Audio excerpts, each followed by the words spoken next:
Hozir harakat qilyapsiz, sababini qilyapsiz, lekin qo'lingiz kaltalik qilyapti. Omad sizdan ozgina yuz o'girganga o'xshaydi.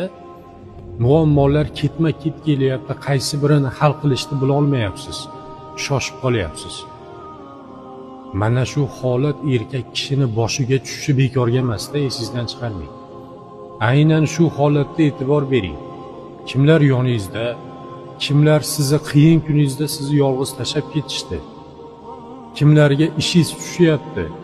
Kimlar qo'lida bo'la turib yordam bera olmayapti. Yordam berishni xohlamayapti. Eshigiga boryapsiz, eshigini ochishmayapti. Yordam qo'lini cho'zmayapti. Hammasini hisobini olib qo'ying, xo'pmi? Bu kunlar albatta o'tib ketadi. Hali o'sha yaxshi kunlar yana keladi. Hammasi joyiga tushib ketadi, muammolar ham hal bo'lib ketadi inshaalloh.